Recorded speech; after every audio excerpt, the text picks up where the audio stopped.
আকাশের মুখ ভার, পরিবেশটা যেন কোনো অঘটনের অপেক্ষায়। মনে হচ্ছে প্রকৃতি আজ রুদ্রমূর্তি ধারণ করবে, আকাশ ভেঙে পড়বে বিদ্যুতের ঝলকানিতে। এমন পরিবেশে শুকনো পাতার উপর মশ মশ শব্দ তুলে সন্ডা গোছের দুজন লোক দ্রুত এগিয়ে যাচ্ছে। তাদের দুজনের মুখই কেমন যেন ফ্যাকাশে। মাথার ঝুড়িতে রয়েছে গোটা কয়েক সদ্য মরা মাছ। তাদের কাঁধে ঝুলছে নাইলন দড়ির মোটা ফাঁদির দুটো জাল। আর ভালো লাগছে না একদম। সংসারের বোঝা টানতে টানতে হাঁপিয়ে গেছি। হাতে একটাও টাকা নেই, শুধু দুশ্চিন্তা। রাতে ঘুমও আসে না। এভাবে আর কতদিন চলবে সত্যি বুঝতে পারছি না। ঠিক বলেছিস, এবার মনে হয় পথে ভিখারি হতে হবে ছেলে আর বউকে নিয়ে। কানা নদীতে মাছ একদম নেই, বাজারে বিক্রি করার মতো কিছু না পেলে খাবো কি? আরে কারণটা হলো ওই বাঁধটা। ওটা দেওয়ার পর থেকেই তো মাছেরা ভয় পেয়ে এইদিকে আসা বন্ধ করে দিয়েছে। হ্যাঁ, কিন্তু এইভাবে চললে তো আর না খেতে পেয়ে মরতে হবে। কিছু তো একটা ব্যবস্থা করতেই হবে। গোবিন্দ আর বীরের প্রতিটি শব্দে বেকারত্বের চাপা কান্না যেন শোনা যাচ্ছে। ছেলেদের হাতে টাকা পয়সা না থাকলে যা হয় আর কি।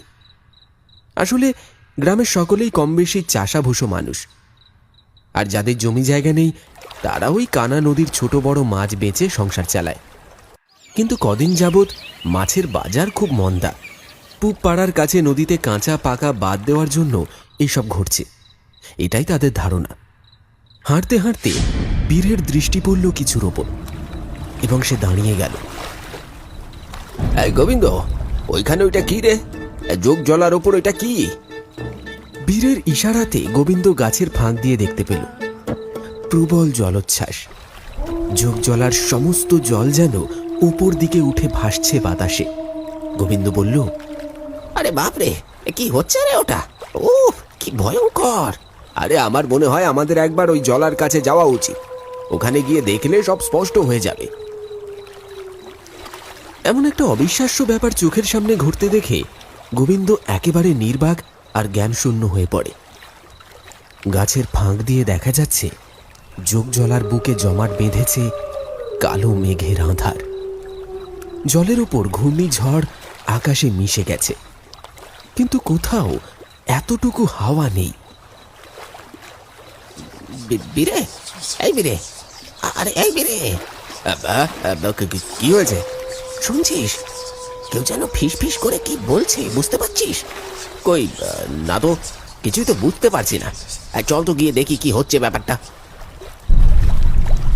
তাদের দৃষ্টি আটকে গেল যোগ ভর্তি পুকুরের দিকে, যেন সম্মোহিত হয়ে দেখছিল। আর এক পা করে এগিয়ে চলল সেই জলার দিকে। জলার সমস্ত মাছ ঘূর্ণিঝড়ে পাক খেয়ে ডাঙায় এসে পড়েছে। এরকম দৃশ্য তারা আগে কখনো দেখেনি। এর সাথে সাথে তারা শুনতে পায় কারুর একটা চাপা কণ্ঠস্বর,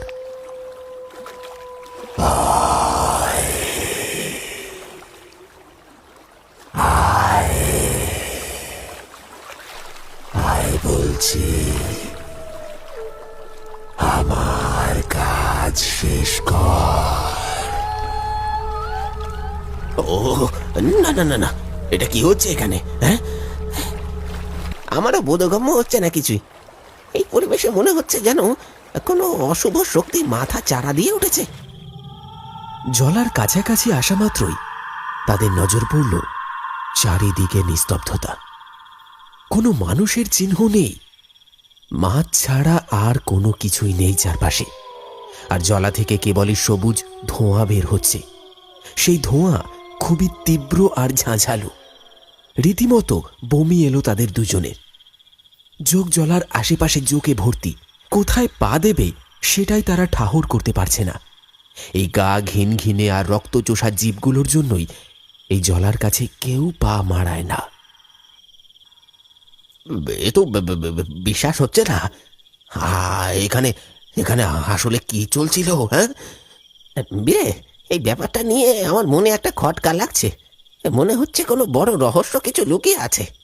ঠিক বলেছিস, এইমাত্র দেখলাম জলার জল উতাল পাতাল খাচ্ছে, আর আমরা আসতে না আসতেই এক্ষুনি জল শান্ত হয়ে গেল। হ্যাঁ, কিছু জিনিস কেমন যেন এলোমেলো মনে হচ্ছে, যেন তাড়াহুড়োয় কেউ চলে গেছে। আমার মনে হয় কি এখানে কেউ ছিল, আমরা আসার আগে ভাগে কেটে পড়েছে। তারা জলার কাছে যখন এলো তখন জলার জল শান্ত হয়ে গেছে, কারোর কোনো শব্দ শুনতে পাওয়া যাচ্ছে না। মনের কৌতূহল মেটাতে তারা আশপাশটা একটু খুঁজে দেখতে লাগলো, কিন্তু কিছুই দেখতে পেল না। না রে, কিচ্ছু পেলাম না রে। আমিও তো কিছু পাইনি। চল এখান থেকে, জায়গাটা একদম ভালো লাগছে না। গ্রামের সবাইকে সবটা জানাতে হবে। জলাশয়ের কাছে কিছুক্ষণ অপেক্ষা করার পরেও যখন কাউকে দেখা গেল না, তখন তারা বাধ্য হয়ে বাড়ির দিকে রওনা দিল। তাদের দৃষ্টি যেখানে পৌঁছল না, সেখানে গাছের ছায়ায় কেউ একজন তাদের লক্ষ্য করছিল। সর্বাঙ্গে কাপড়, মুখ ঢাকা থাকায় কিছুই ভালোভাবে ঠাহর করা যাচ্ছে না। ঝুপ করে গাছের আড়ালে সরে গেল সেই মূর্তিমান। যথারীতি গোবিন্দ আর বীরে গ্রামে ফিরে আসে। তখনও রাস্তার মোড়ে শ্যামলের চায়ের দোকানে গ্রামের লোকজন আড্ডা মারছে। গোপাল খুড়ো বলল, কেরে গোবিন্দ, মাছ ধরা হলো? কিছু পেলি ওই কানা নদী থেকে? না গো, তেমন কোনো বড় মাছ হাতে লাগলো না। মাছগুলো সব গেল কোথায় তাই ভাবছি। আর খুড়ো খুড়ো, এভাবে আর কতদিন বলো তো? সবাই যে পেটের জ্বালায় ধুঁকতে শুরু করেছে। মরবি কেন? তোদের মতো জেলেদের কথা ভেবে শশীভূষণ তো ভালোই সাহায্য করছে। 3 ভাগের 1 ভাগ টাকা দিয়ে মাছ কিনছিস, আর সেই মাছ বাজারে বিক্রি করে বাকি 3 ভাগ লাভ করছিস। সেটাও তোদের হচ্ছে না? না খুড়ো, গোবিন্দ ও কথা বলতে চায়নি। এখন না হয় আমাদের চলে যাচ্ছে, কিন্তু কদিন পর শশীভূষণ বাবুর যদি কিছু হয়ে যায় তখন আমরা কি করব? আহা, অত ভাবিস না, কটা মাসেরই তো ব্যাপার। ওই পুবপাড়ার কাছে ব্রিজটা ঠিক হয়ে গেলে আর কোনো সমস্যা থাকবে না। বলছি খুড়ো, একটা কথা জিজ্ঞাসা করব, রাগ করবে না তো? এই শশীভূষণ বাবু এত মাছ পান কোথায়? কানা নদীতে তো কোনো মাছ নাই। হঠাৎ সেই প্রশ্ন শুনে চমকে উঠলেন খুড়ো। কিছুক্ষণ গোবিন্দ আর বীরেকে ভালো করে দেখে নিয়ে বললেন, দেখ গোবিন্দ, এই দুর্দিনে শশীভূষণ যে তোদের সবাইকে কত সাহায্য করছে, এটাই তোদের কপাল। কৌতূহল ভালো, বেশি কৌতূহল কিন্তু কপালে দুর্ভাগ্য ডেকে নিয়ে আসে।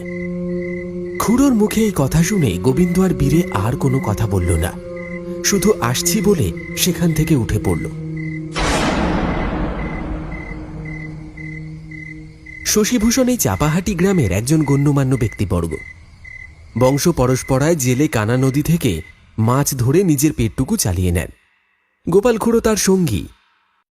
সপ্তাহ 2-3 কানা নদীর ওপর পাকা ব্রিজ তৈরির কাজ শুরু হয়েছে, ফলে নদীতে বড় কোনো মাছ পাওয়া যাচ্ছে না। ফলে চাপাহাটি গ্রামের জেলেরা সংকটে পড়ে যায়। বাজারে মাছের আমদানি রপ্তানির অবস্থা খারাপ। ঠিক এমন অবস্থায় গ্রামের মাছের আড়ত খুলে বসেন শশীভূষণ বাবু। শুধু জেলেদের তিনি 3 ভাগের 1 ভাগ টাকা নিয়ে মাছ দেন, আর জেলেরা সেই মাছ বাজারে পর্যাপ্ত দামে বিক্রি করে ভালোই মুনাফা অর্জন করছেন। কিন্তু তাতেও গ্রামের জেলেদের সন্দেহ বাড়তে থাকে শশীভূষণের ওপর। এই সংকটজনক অবস্থায় তিনি কোথা থেকে এত মাছ পাচ্ছেন?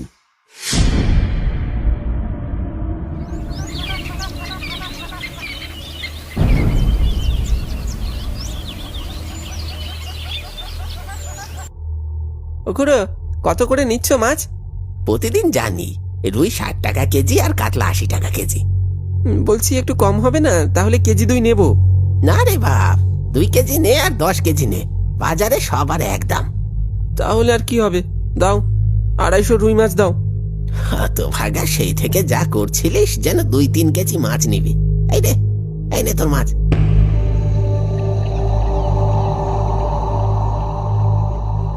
সকাল হতেই গ্রামের জেলেরা শশীভূষণ বাবুর কাছ থেকে মাছ নিয়ে বাজারে বসে পড়েছে মাছ বিক্রি করতে। গ্রামের সবাই টুকটাক জিনিসপত্র নিয়ে বাজারে বিক্রি করতে আসে। প্রতিদিন বাজার বসে সকালে, আর রবিবার বসে হাট। গোবিন্দ আর বীরে দেখল গোপাল খুড়ো সব গোছাতে শুরু করেছে।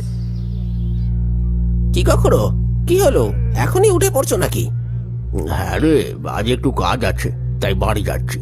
তোরা বাজার ঘাট কর, কাল দেখা হচ্ছে হাটে, কেমন? আর কোনো কথা না বাড়িয়ে গোপাল খুড়ো বাড়ির দিকে রওনা হলো। তারা খুড়োর দিকেই তাকিয়ে রইল। বুঝলি বীরে, আমার মন বলছে এই গোপাল খুড়ো আর শশীভূষণ বাবু কিছু একটা কাণ্ড কারখানা ঘটাচ্ছে। হ্যাঁ, ঠিক বলছিস। আমি খুড়োকে বেশ কয়েক মাস ধরে শশীভূষণ বাবুর বাড়ির দিকে যেতে দেখেছি। কে, তাই নাকি? তাহলে দুই খুড়ো মিলে ওই ঘরের ভিতরে কোনো ঘাটালা করছে। আজ বিকেলে চলে আয়, বুঝলি? আজ বিকেলে তারা শশীভূষণ বাবুর বাড়ির উপর নজর রাখবে বলে ঠিক করে। যথারীতি সকাল গড়িয়ে দুপুর, দুপুর গড়িয়ে বিকেল হয়। তারা এসে হাজির হয়েছে শশীভূষণ বাবুর বাড়ির সামনের জঙ্গলে।